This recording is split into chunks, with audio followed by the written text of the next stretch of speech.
सभा में उपस्थित साधु संत सबको नमन करता हूँ।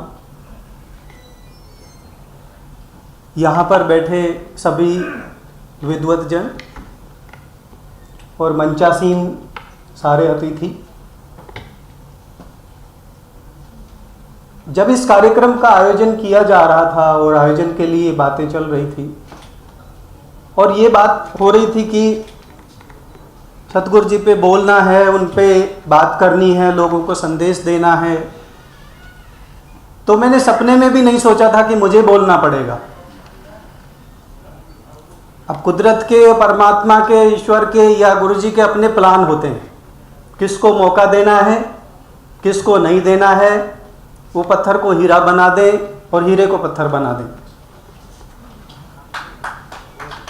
तो मैं तो वो पत्थर सा पड़ा था और मुझे बोला गया कि आपको की नोट एड्रेस देना है, तो मैं थोड़ा सा घबरा गया।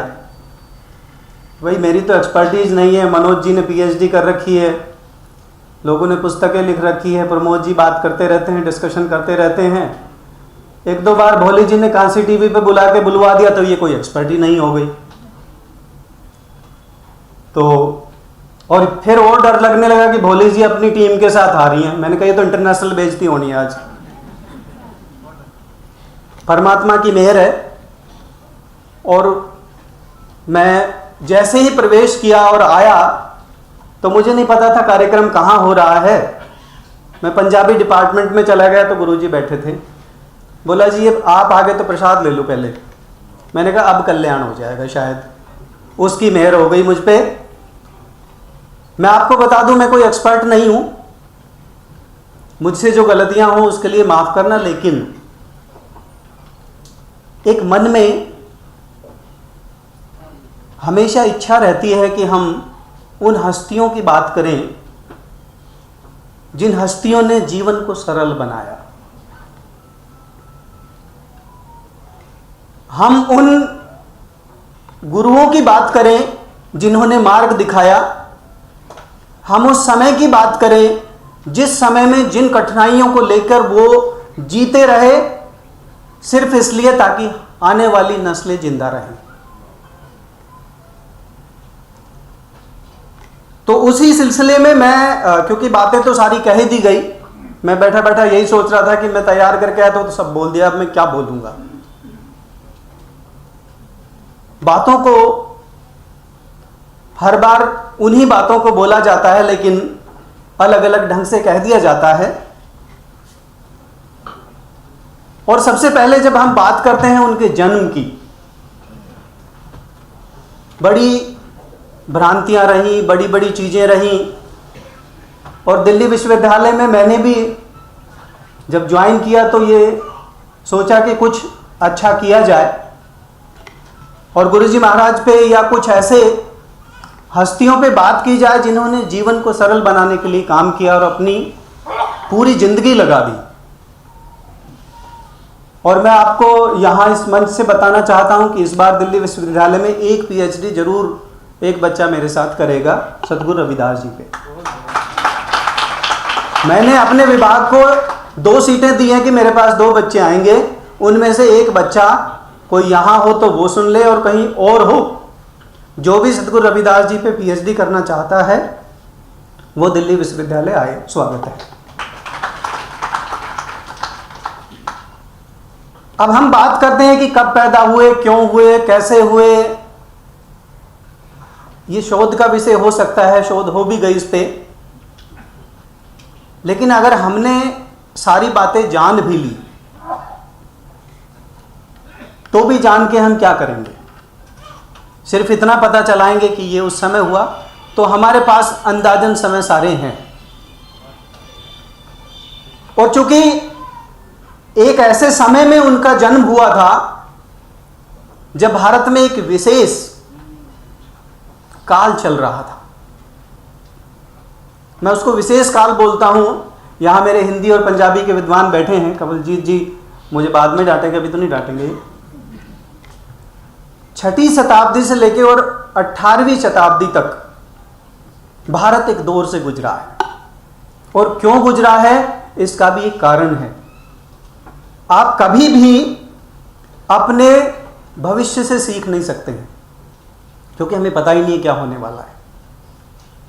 वर्तमान में हम पता नहीं कहां खोए रहते हैं, हमें नहीं पता क्या करना है क्या नहीं करना है, एकदम भ्रमित से रहते हैं। हर सेकंड वर्तमान निकल रहा है। तो सीखने का एक ही समय हमारे पास बचता है, वो है भूतकाल। हम पीछे देखें क्या हुआ, कैसे हुआ, कब हुआ, क्यों हुआ, और उससे हम अंदाजे लगा लेते हैं कि अब हम क्या फेस कर रहे हैं और भविष्य में क्या आने वाला है। तो भक्ति काल को अगर हम पूरे को देखें तो हमें यह पता चलेगा कि भक्ति काल क्या था। मैं जहां भी जाता हूं, जहां भी देखता हूं, देश विदेश में भी गया, यहां भी गया, काशी टीवी पे भी 2 बार बोल के आया, एक बहुत बड़ी फौज मुझे दिखाई देती है जो उस अध्यात्म को, उस काल की भावनाओं को लेके आगे बढ़ रही है। और वो भावना एक ही है। जितने हम बैठे हैं उन सब में ज्योति एक है, नूर एक है। सतगुरु रविदास जी महाराज जी की भाषा में कहें तो वो सब में उपजा नूर एक ही है।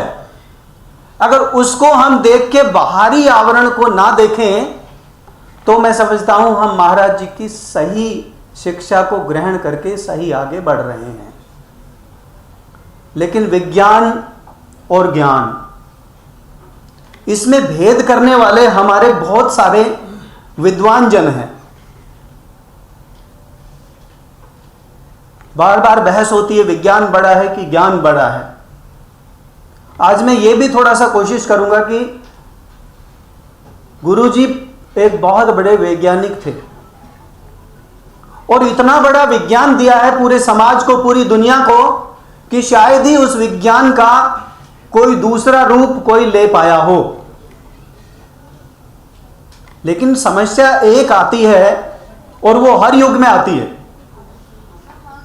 कि हम उस ज्ञान को उन लोगों तक कैसे पहुंचाएं जो मानते ही नहीं है कि यह ज्ञान है। देखिए, विज्ञान ज्ञान से हमेशा छोटा रहा है। आज का वैज्ञानिक मैं नहीं मानता कि गुरुजी से बड़ा है। ज्ञान एक बहुत बड़ा दायरा है और विज्ञान सिर्फ उतनी जानकारी है जितनी हमने प्राप्त कर ली, खोज कर ली। जितनी चीजें आज तक विज्ञान ने खोजी हैं वो उससे पहले भी थी। ये पृथ्वी गोल ही थी। विज्ञान ने कब बताया ये बात अलग है, लेकिन उससे पहले ये ज्ञान हमारे गुरुओं को उपलब्ध था और उस शून्य की कल्पना बहुत दिनों से की हुई है हमारे भारतीय ज्ञान परंपरा ने। लेकिन नास्तिकों की एक बाढ़ आई हुई है जो ना गुरुजी को मानते हैं, ना गुरुजी के अध्यात्म को मानते हैं, ना कोई और भक्ति काल की रचना को मानते हैं कि ये कोई इस तरह का हुआ भी होगा।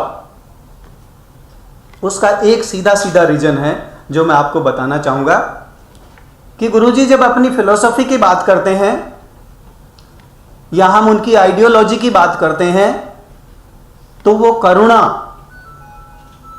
और समता, एकता पे बात करते हैं। अब ये दोनों चीज क्यों चाहिए थी? अगर हम उनके बर्थ की कंट्रोवर्सी को भी थोड़ा सा आगे निकाल दें तो इन दोनों की ही बात क्यों करते हैं? उनके जन्म के बारे में जो सबसे सटीक जानकारी है वो अमृतवाणी जो सतगुरु रविदास जी के मंदिर में ही रखी है बनारस में, उसी में मिलती है। और उन्होंने लिखा है उसमें अमृतवाणी किताब में कि 1435 की माघ सुदी 15 दुखियों के कल्याण हित प्रगटे श्री रविदास। अब इसको आप आज की तिथि में निकाल लें। ये लोगों ने कहा 1377 में हुए, 78 में हुए, 98 में हुए।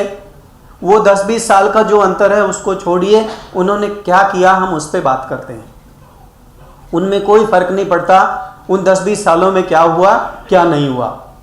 बहुत सारे लोग कहते हैं कि बचपन में उनके एक कहानी है छोटी सी कि वो लुका छिपी का खेल खेल रहे थे और अगले दिन उस दिन बारिश शुरू हो गई, सब चले गए घर पे। उनका जब नंबर आया तो बाद में अगले दिन वो उनके घर गए तो पता चला कि वो बच्चे की डेथ हो गई। उनके परिवार वालों ने बताया और फिर बताते हैं कि गुरुदेव रविदास जी ने उनको आवाज़ मारी और वो, देखिए मैं चमत्कारों पे नहीं जा रहा, गुरुजी ने बहुत सारे चमत्कार अपने ज़माने में किए होंगे और वो स्वयं सिद्ध थे। ये भारत अगर आज से सिर्फ 20 साल पहले, मेरे से जो 10-20 साल बड़े वो भी जानते हैं और मेरी उम्र के भी जानते हैं, इस भारत की भूमि पर हर 10-20 कोस पर एक सिद्ध महात्मा पैदा हुआ है, हर 10-20 कोस पर। और उस महात्मा का कभी भी ये प्रयास नहीं रहा कि मैं बहुत सारे चेले बना लूं या मेरे पीछे भीड़ चले। उस महात्मा का एक ही प्रयास रहा है कि मेरे आसपास जहां जो लोग रह रहे हैं वो कैसे सुखी रह सकते हैं, मैं उनकी बाधाओं को, उनकी विपदाओं को कैसे टालूं, उन लोगों में जो भ्रांतियां हैं उसको कैसे निकालूं, उन लोगों में जो अज्ञान है उस अज्ञान से मैं कैसे पार पाऊं। सिर्फ यही प्रयास रहा है। और भक्ति काल में ऐसे एक नहीं, भारत के सारे कोनों में देखिए आप, उसका अध्ययन करिए। मेरे हिंदी के साथी भी बैठे होंगे, उसका अध्ययन करिए, आपको यह पता चलेगा कि भारत का ऐसा कोई कोना नहीं है जिसमें भक्ति काल में यह लहर ना चली हो, क्योंकि उस समय जरूरत थी। हर चीज विकृत हो गई थी, मानवता को के जो मानव मूल्य थे वो गिर गए थे और उन मूल्यों को वापस लौटाने के लिए हमें उन लोगों की आवश्यकता थी, उन सिद्धों की आवश्यकता थी। और कुदरत के जो प्लान्स है ना वो हम नहीं समझ सकते हैं। हम दिन की रोशनी में चकाचौंध में 1 मिनट आगे का नहीं देख सकते, रात की तो बात छोड़िए। और फिर हम कहते हैं कि मैं सब कुछ हूं। जो लोग सब कुछ थे वो कुछ नहीं कहते, लेकिन अज्ञानता की पराकाष्ठा वहां हो जाती है जब हम नहीं जानते हुए कहते हैं कि मैं ही सब कुछ हूं। इसके जवाब बहुत दिए हैं, सतगुरु रविदास जी ने भी दिए हैं, बहुत सारे और लोगों ने भी दिए हैं। और एक और चीज बताऊं मैं आपको कि भक्ति काल की परंपरा और खासकर ये 15, 16 और 17वीं शताब्दी और उससे पहले की परंपरा में एक बहुत बड़ा अंतर आया। हमारे यहां गुरुकुल या जो भी शिक्षा के केंद्र थे वहां पर यह परंपरा भी बनी हुई थी कि जो गुरु रहेंगे, जो शिक्षा देंगे, जो साइंटिस्ट होंगे, जो शोध करेंगे, वो लगभग अविवाहित रहते थे।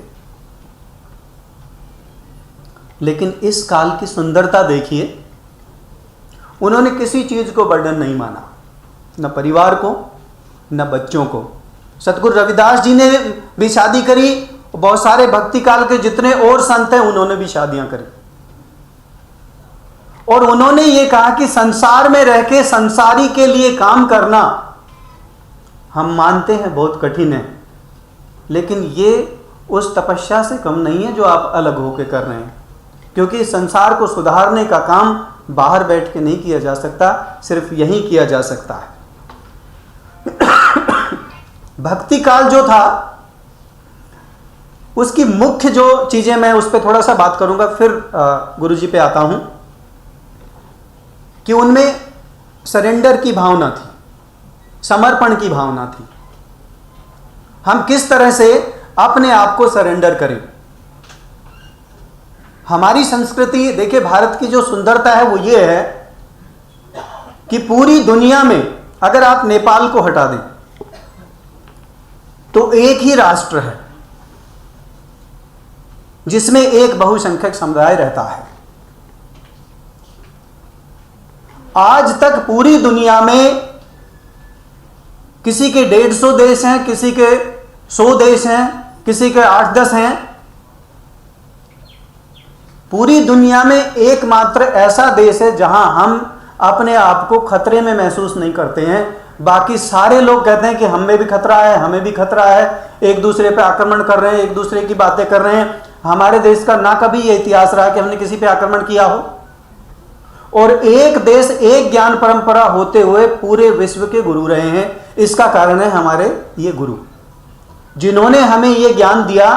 वो इतना जबरदस्त ज्ञान दिया कि पूरा विश्व और पूरा विश्व समुदाय किसी भी धर्म का चाहे हो, वो हमारे ज्ञान परंपरा का मुरीद हो गया और हमारे यहां आकर उस ज्ञान को प्राप्त करने लगा।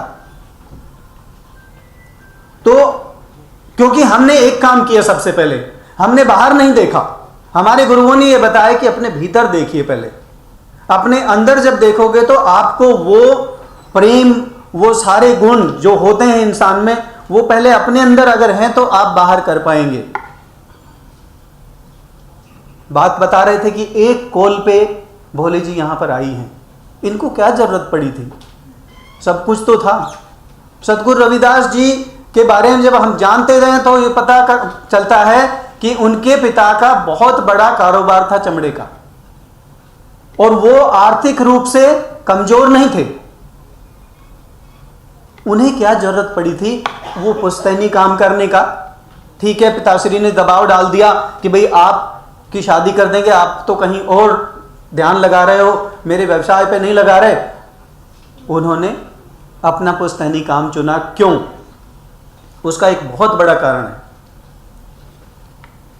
कारण यह है कि इस पुश्तैनी काम को करते हुए उन्होंने यह बताने की कोशिश करी कि मैं जिस समाज में जन्मा हूं उस समाज को हीन समझा जाता है, उस समाज की कदर नहीं की जाती है। मैं उसी समाज में रह के पूरी दुनिया को यह बताना चाहता हूं कि ज्ञान वहीं से उत्पन्न होता है जहां अभाव होता है। और ये हमेशा भरे पेट भजन नहीं होते हैं। ये जितनी कहावतें बना दी हो कि भूखे भजन होत न गोपाला, आप पेट भर के देखिए, आलस्य आता है और भोजन जैसा भी खाओगे उसके अनुसार विचार आते हैं। बुजुर्गों ने एक छोटी सी बात कही है कि जैसा खाओगे अन्न वैसा होगा मन। जो भाव बनता है, जो गुरुओं की शिक्षा ग्रहण करने का और इस प्रकृति और इसकी शक्ति से जुड़ने का भाव बनता है, वो तो अभाव में ही बनता है। इसलिए लोग कहते हैं कि वो पहले दलित साहित्य के जनक थे। मुझे ये बता दो कि इस देश की धरती में ऐसा कौन सा ग्रंथ है जो निम्न कुल में, या जिसको आप कहते हैं या दूसरे लोग कहते हैं निम्न कुल, उसमें जन्मे व्यक्ति ने नहीं लिखा। यहां की सारी नॉलेज सिस्टम को पिरोने वाले, आप वेद व्यास जी से लेके, वाल्मीकि जी से लेके, गुरु रविदास जी से लेके और बाबा साहब अंबेडकर तक किसी को भी देख लीजिए। ये गर्व करने की बात है उस समाज के लिए जो अभाव में जीता है और जो अभाव में भावना पैदा करके और दूसरों को अपनी सेवाएं देके भी खुश रहता है। और आज जैसा भोले जी ने बताया कि आज हम उस स्थिति पे पहुंच गए कि हम जॉब सीकर नहीं, जॉब गिवर, हम उस स्थिति पे आ गए। ये मेहनत और उन लोगों की सारी परमात्मा की इच्छा का फल है, जो उनका आशीर्वाद है हमारे साथ। मैं एक चीज जो बात करना चाहता हूं आपसे, अभी अभी बात कर रहे थे हम सब, ज्वाइंट सेक्रेटरी साहब भी कर रहे थे, ध्वनि वाणी की बात हो रही थी। हम वाणी को इतना महत्व क्यों देते हैं? सतगुरु रविदास जी की जब वाणी की बात करते हैं या गुरु ग्रंथ साहिब में उनकी वाणी जो ले ली गई उनकी बात करते हैं या और गाई जाती है उनकी बात करते हैं, तो मैं इसको ना थोड़ा सा कंटेम्परेरी सेंस में अभी की बात से जोड़ रहा हूं। जो लोग साइंस पे ज़्यादा, या जो जहां नास्तिकता का आवरण छाया हुआ होता है, वो साइंस की जब बात करते हैं तो मैं साइंस की ही बात करता हूं। वॉशिंगटन की एक यूनिवर्सिटी में एक रिसर्च हुआ है, 2013 में पब्लिश हुआ है वो रिसर्च। और उस रिसर्च में यह कहा गया है कि जब बच्चा 8 से 10 हफ्ते का मां के गर्भ में होता है तो वो मां की बातें सुनने लग जाता है, और आखिरी जो 4 या 5 सप्ताह होते हैं उनमें वो बहुत ज्यादा वो चीज ग्रहण कर लेता है जो उसका स्वभाव तय करता है। ये सारी चीजें आई कहां से? इस वाणी से। जब मैं साउंड पर रिसर्च करने लगा और साउंड को खोजने लगा, ध्वनि को खोजने लगा, तो मुझे इस बात का कहीं कोई सबूत नहीं मिला कि ध्वनि को पैदा किसने किया, कहां से आई ध्वनि।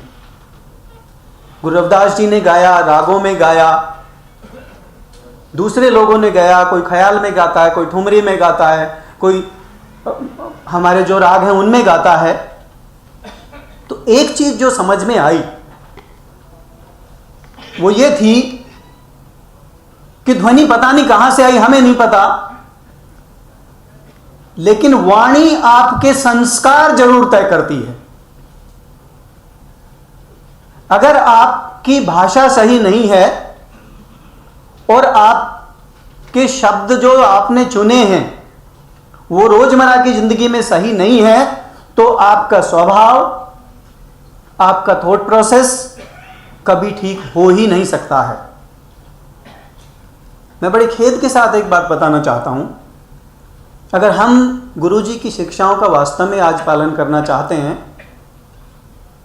तो मैं जब अपने घर से निकलता था तो एक स्कूल के सामने से, पहले रामलाल आनंद इवनिंग कॉलेज में हुआ करता था, तो दोपहर में जाया करता था मैं, और छोटे बच्चों की छुट्टियां होती थी और बड़े बच्चे आते थे। जब उन बच्चों के पास से निकलता था या वहां पर कई बार रुक जाता था, तो मेरे कानों में कुछ ध्वनियां पड़ जाती थी। वो शब्द जो वो लोग इस्तेमाल करते हैं, ना टीचर पढ़ाता है, ना किताबों में लिखे हैं, ना मां बाप उनकी शिक्षा देता है, वो आए कहां से उनके दिमाग में। आप एक रिसर्च को खोलिए और देखिए कि जो लोग कीर्तन में बैठे हैं, जिन्होंने अपना जीवन कीर्तन में बिताया है, या गुरुजी की वाणी या कोई और अच्छी ध्वनि सुन के बिताया है, और जिन लोगों की जबान पर हर वक्त गालियां रहती हैं, उन दोनों की मानसिकता का कभी फर्क देखिए तो आपको पता चलेगा कि सतगुरु रविदास जी की वाणी का क्या महत्व है। ये बड़ी ताकत रखती है वाणी, और ध्वनि को हम कभी इग्नोर नहीं कर सकते। कीर्तन का मकसद सिर्फ यही था।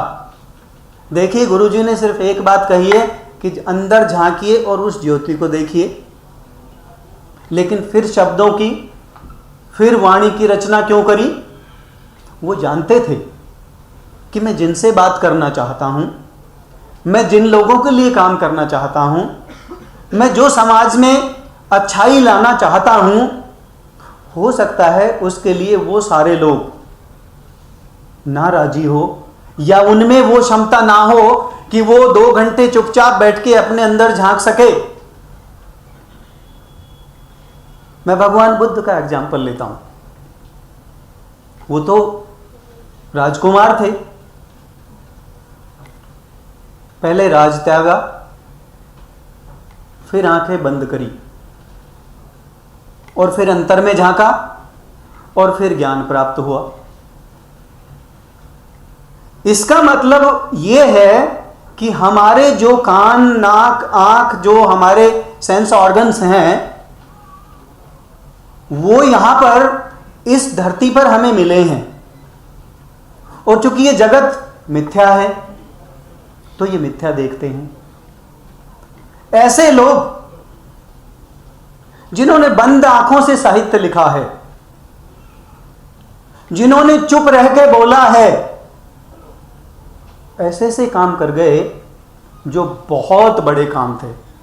सतगुरु रविदास जी अब लिखते होंगे तो जरूर एकांत में अपनी झोंपड़ी में बैठ के चिंतन करते होंगे कि मैंने क्या देना है इस संसार को।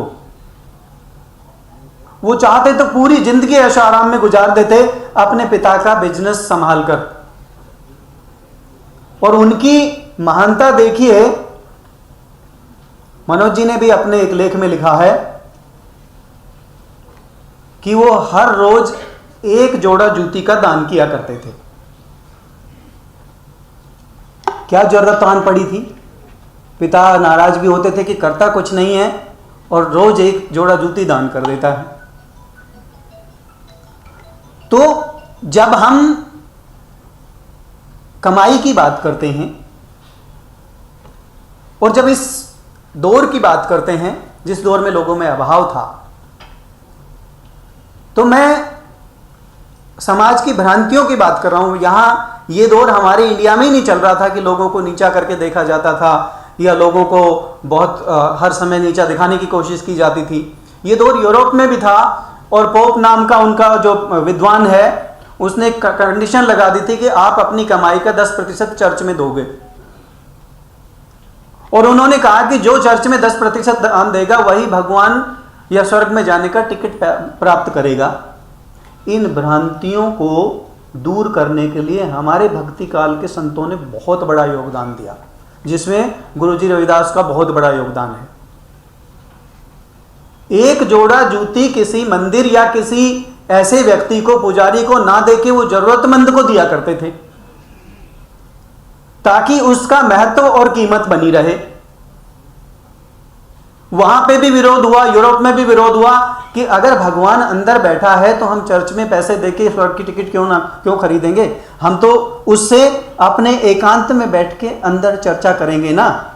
अब देखिए उस बात को सतगुरु रविदास जी यहां कह रहे हैं और बहुत पहले कह रहे हैं कि अपने अंतर में झांकिए, देखिए हम इनको क्यों पढ़ें और इनका आने का उद्देश्य क्या था इस धरती पर। बातें चल रही थी कि अभी उनका अवतार घोषित कर दिया जाता या किसी अच्छी कास्ट में आते तो पता नहीं क्या कर दिया जाता। हम इस बात को क्यों सोचते हैं? सतगुरु रविदास जी की पूरी वाणी में आपको नफरत नहीं मिलेगी, गुस्सा मिल सकता है। जहां तक मैंने समझा है गुरु जी को, गुरु जी पंजाबी में एक 2 लाइन है, माफ करना मैं अगर गलत बोल रहा हूं तो कमल जी, लख लख रोज डिडोता फिरते ते 100 करन दवारे, तीर्थ यात्रा एक न छड़दा ते दान करे वो भारे, बिसरे ग्वाल रब नाई मिलदा जिंदी मंदी खुद ही नहीं बेचारे। जितना मर्जी दान कर लो, जितना मर्जी तीर्थ कर लो, अगर आपने अपने मन से जरूरतमंद की मदद कहीं नहीं करी है तो आपका जीवन व्यर्थ है। और हम दूसरों को गालियां क्यों दें, हम किसी लकीर को क्यों काटें, हम एक बड़ी लकीर खींच देना जो कि कर रहे हैं। तो मैं सतगुरु रविदास जी के बारे में ये बताना चाहता हूं कि उनका उद्देश्य क्या था, जीवन में क्यों आए। एक तो उस समय जितना भी ज्ञान का भंडार था वो ऐसी भाषा में था कि कुछ समझ ही नहीं सकते थे लोग। ये पहली बार एक भाषा लेके आए जो लोगों की भाषा थी। कोई साहित्यिक भाषा कभी भी उन लोगों की, उन सिंपल लोगों की भाषा नहीं रही जिनको वास्तव में ज्ञान की आवश्यकता है।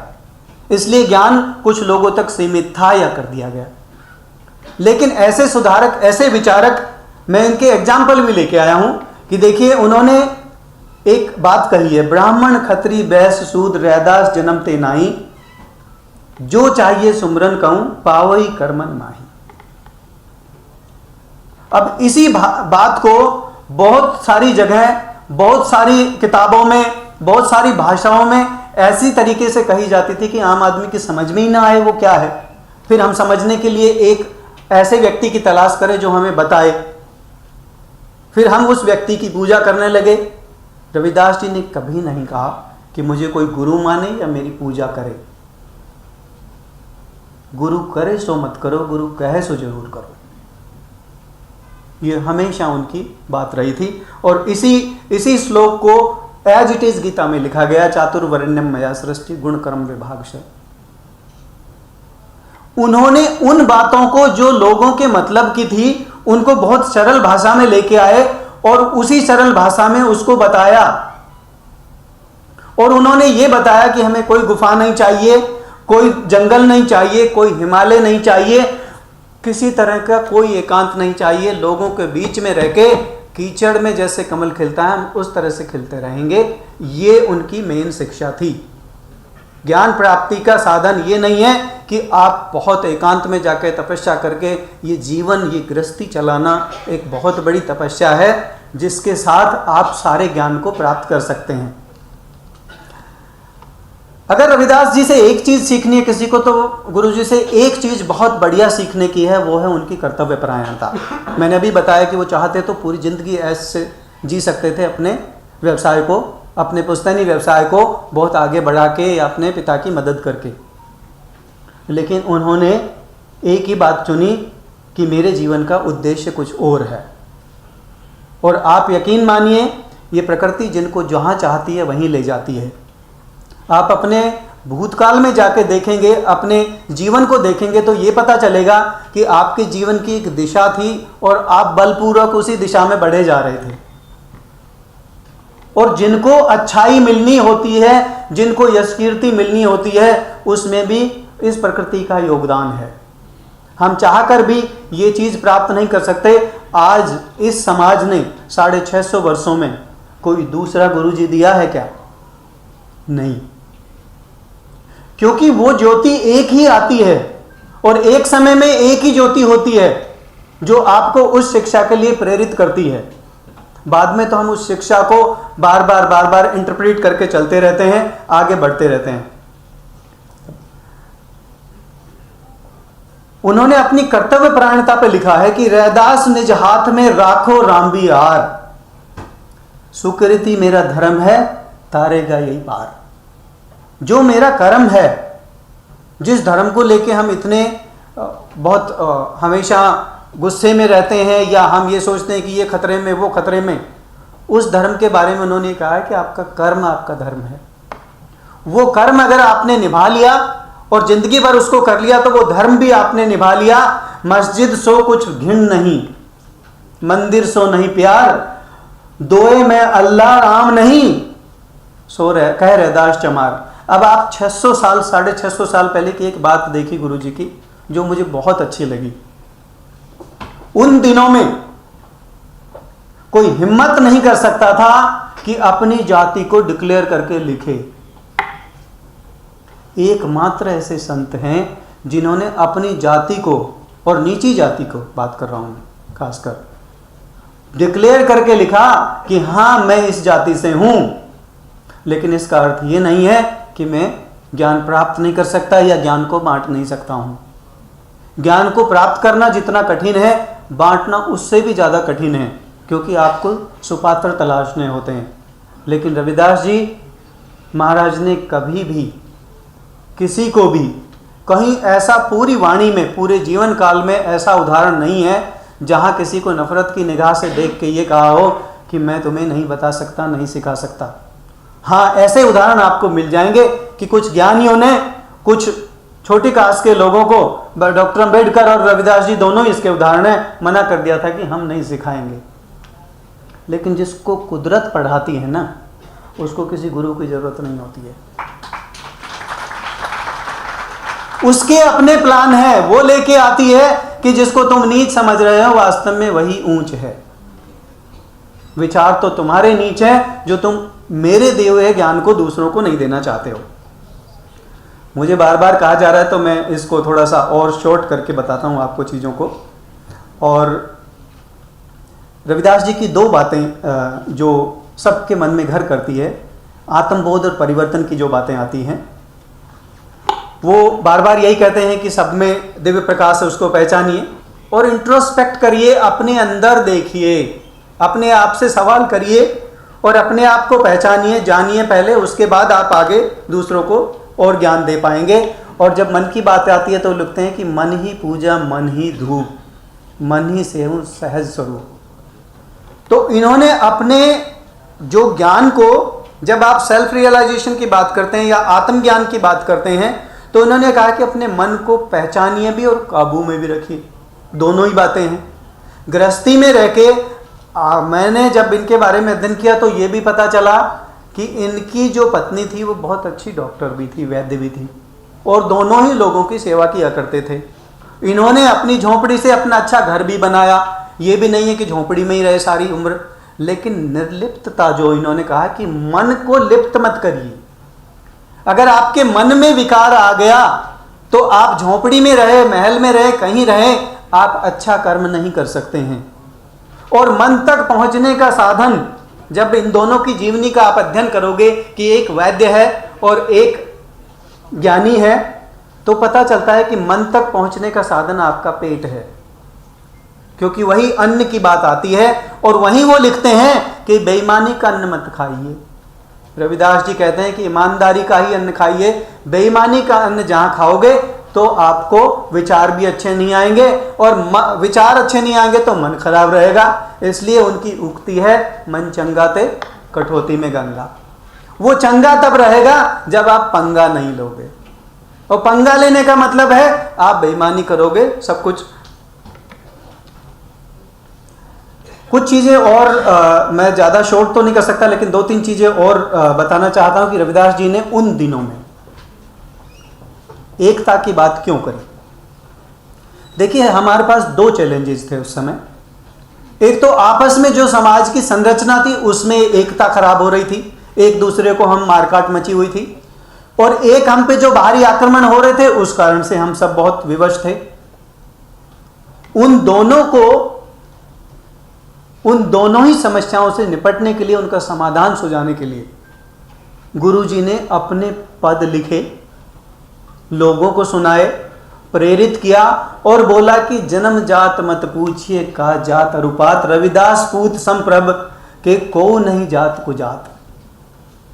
जब वो खुद ही लिख देते हैं कि अपने पद में कि मैं किस जाति से हूं, तो वो आगे ये भी लिखते हैं कि जाति धर्म का कोई महत्व नहीं है, इंसान का महत्व है। बेगमपुरा की बात आई थी। जब बेगमपुरा की कल्पना की जाती है तो एक मधुप की भी बात लेके आए थे मनोज जी। मैं इस बात पे जरूर बल देना चाहूंगा कि उन्होंने मधुमक्खी की बात क्यों करी है। सद्गुरु रविदास जी की शिक्षाओं में बहुत महत्वपूर्ण शिक्षा है। मधुमक्खी की जब वो जिक्र करते हैं या बेगमपुरा की कल्पना करते हैं तो टैक्स को तो वो रिजेक्ट कर देते हैं, लेकिन सरकार काम कैसे चलाएगी, चुनेगी कैसे, पैसा इकट्ठा कैसे करेगी, उस मधुप या मधुमक्खी का जिक्र करके कि जैसे फूल से वो रस निकाल लेती है और फूल को नुकसान नहीं बल्कि फायदा ही करती है। इस तरह का सिस्टम राज्य में होना चाहिए। अब ये पूरी साइंस है इसके पीछे कि किस तरह से वो फूल को मदद करती है और बीज बनाने में उसकी सहायता करती है और फूल से रस भी निकाल लेती है। उसका क्या साइंटिफिक प्रोसेस है। मधुमक्खी में एक बात और है जो वो सिखाना चाहते हैं, इसलिए वो जिक्र करते हैं। एक चीज हम पढ़ाते हैं कि एक बार मकड़ी और मधुमक्खी में झगड़ा हो गया और दोनों को ये लेके झगड़ा हो गया कि श्रेष्ठ कौन है। मकड़ी ने कहा, देखिए मैं कितना सुंदर तरीके से जाला बनाती हूं और कितना आर्टिस्टिक है ये, इसलिए मैं तुमसे श्रेष्ठ हूं। मधुमक्खी ने कहा, नहीं, श्रेष्ठता का ये उदाहरण नहीं है जो दिख रहा है। श्रेष्ठता का उदाहरण ये है कि मैं जगह जगह घूम के और फूलों से उनका रस लेके शहद में परिवर्तित करती हूं, और तुम्हारा यह काम है कि तुम लोगों को या दूसरी जो छोटे जीव हैं उनको फंसा के खा के और फिर जहर उगलती हो। मकड़ी का जाला वास्तव में जहर होता है। तो मैं लोगों के लिए शहद देती हूं, यह जरूरी नहीं कि वो मैंने बनाया उसको कौन खाएगा, वो मेरी कला नहीं छीन सकते, मेरा शहद ले जाएंगे, लोगों को खाने दीजिए, लेकिन मैं जहर नहीं उगलती हूं। ये दोनों में फर्क है। तो हमें इस समाज में ये तय करना है कि हम कौन सा काम कर रहे हैं। हम बहुत ज्यादा शो करके एक आर्टिस्टिक वे में दिखा के चीजों को और उसमें जहर पैदा कर रहे हैं, या हम वास्तव में ग्राउंड लेवल पे काम करके और हम लोगों के लिए मिठास, जीवन में मिठास भर रहे हैं। ये हमें इस रचना से, सद्गुरु रविदास से सीखना चाहिए। 2 बातें और कहूंगा सर, समय की सीमा है सर। और एक सुंदर रिश्ता है गुरु जी और मीराबाई में। और प्रकृति की रचना देखिए आप, ये समझने की और शोध की बातें हैं कि एक राजस्थान में पैदा होती है, एक यूपी में पैदा होते हैं, और दोनों ही राज्यों में जातिगत जो भेदभाव थे वो चरम सीमा पे थे। एक राजपूत समाज से है और एक छोटे समाज से आते हैं। ऐसा क्या हुआ कि प्रकृति ने दोनों को एक करीब एक साथ लेके आया? अगर रजवाड़े और मीराबाई के जो दादा थे और उनके रिश्तेदार थे, वो गुरुजी के शिष्य नहीं बनते तो प्रकृति का काम अधूरा रह जाता। फिर एक ही बात होती। आज जैसे बहुत लोग बोलते हैं ना बाबा साहब के बारे में, अंबेडकर साहब के बारे में, कि ये तो दलितों के मसीहा हैं, दलितों के नेता हैं। उस पर भी कभी चर्चा करेंगे कि वो नहीं है। तो ऐसे ही गुरुजी के बारे में बोल दिया जाता कि इन्होंने तो छोटे लोगों का कल्याण किया है, उनको तारा है, बड़े लोगों के जीवन में तो कोई भूमिका नहीं है। उनका जवाब दिया प्रकृति ने और राजपूतों को उनका शिष्य बनाया। तो कितना सुंदर रिश्ता प्रकृति जो करती है उसका हमें आदर करना चाहिए। और गुरुजी वास्तव में किसी एक वर्ग के नहीं है, वो सब वर्गों के हैं।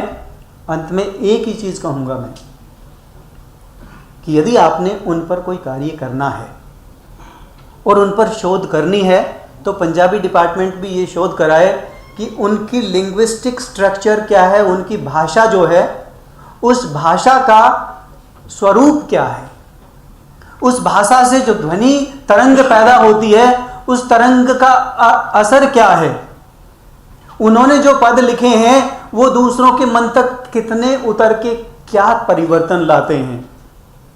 सुधारकों का एक ही काम रहा है, परिवर्तन लाना, और उसमें गुरु रविदास जी का कोई शानी नहीं है। मैं माफ़ी चाहूँगा मुझसे कोई गलती हुई हो तो, समय का अभाव था और बातें बहुत सारी कहने को थी। गुरु जी के बहुत सारी ऐसी शिक्षाएं हैं जिन पे हम बात कर सकते हैं, जिन पे हम आगे बढ़ सकते हैं। मैं आप सबसे अंत में एक ही प्रार्थना करूँगा कि ये देश महान रहा है, इस देश की ज्ञान परंपरा बहुत महान रही है।